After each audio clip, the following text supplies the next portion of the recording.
തിരുവനന്തപുരത്ത് MDMA വേട്ട. MDMAയുമായി 2 പേർ പിടിയില്ല. വിനേഷ് കുമാർ ചേരുന്നു വിവരങ്ങളുമായി. വിനേഷ്, ആരൊക്കെയാണ് അവർ? എത്ര തൂക്കം MDMA പിടികൂടി?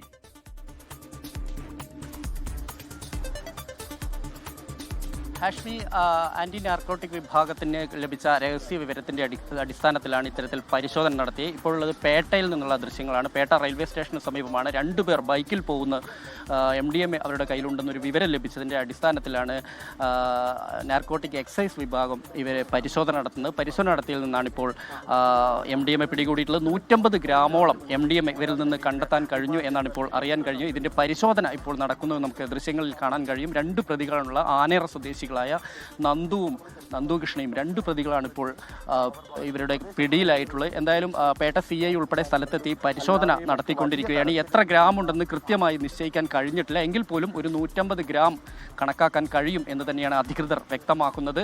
അങ്ങനെയെങ്കിൽ 8 ലക്ഷത്തോളം പൊതുമാർക്കറ്റിൽ 8 ലക്ഷത്തോളം രൂപ വിലമതിക്കുന്ന MDMA ആണ് പിടികൂടാൻ കഴിഞ്ഞിട്ടുള്ളത്. ഇവർ മുമ്പും ഇതുപോലെ കടത്തിയിരുന്നു എന്നതുൾപ്പെടെയുള്ള കാര്യങ്ങൾ വിശദമായി ചോദ്യം ചെയ്ത ശേഷം മാത്രമേ പറയാൻ കഴിയുകയുള്ളൂ എന്ന് തന്നെയാണ് എക്സൈസ് പറയുന്നത്.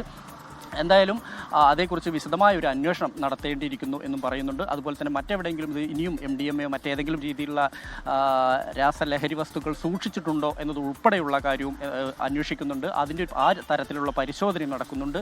എന്തായാലും അല്പസമയം മുമ്പ്, ഒരു അരമണിക്കൂർ മുമ്പാണ് ഇത്തരത്തിലുള്ള ഒരു വിവരം ലഭിച്ചതിൻ്റെ അടിസ്ഥാനത്തിൽ നാർക്കോട്ടിക് എക്സൈസ് സ്ക്വാഡ് പരിശോധന നടത്തിയത്. ആ പരിശോധനയിൽ നിന്നാണ് 2 പേരുടെ കയ്യിൽ നിന്ന് ഇത്രയും MDMA പിടികൂടിയിട്ടുള്ളത്. തത്സമയ ദൃശ്യങ്ങളാണ് പ്രേക്ഷകർ കാണുന്നത്. അവിടെ വെച്ച് വണ്ടിക്ക് മുകളിൽ ഈ ചെറിയ ത്രാസൊക്കെ വെച്ച് തൂക്കി നോക്കുകയാണ്. അതാണ് അതിൻ്റെ പ്രൊസീജിയർ. 2 പേരാണ് പിടിയിലായിരിക്കുന്നത്. രഹസ്യവിവരത്തെ തുടർന്നാണ് സംഘമെത്തി ആ MDMA പിടികൂടിയത്. അതിന്റെ ദൃശ്യങ്ങളാണ് പ്രേക്ഷകർ കാണുന്നത്. വിനേഷ് കുമാറാണ് ആ വാർത്തയുടെ വിവരങ്ങൾ നൽകിയത്. ലോകത്തെവിടെയായാലും ഏത് സമയത്തും 24 വാർത്തകളും ഓഗ്മെന്റഡ് റിയാലിറ്റി പാക്കേജുകളും എക്സ്പ്ലെയിനറുകളും വിശദമായി കാണാൻ ഞങ്ങളുടെ YouTube ചാനൽ നിങ്ങൾക്ക് സബ്സ്ക്രൈബ് ചെയ്യാം.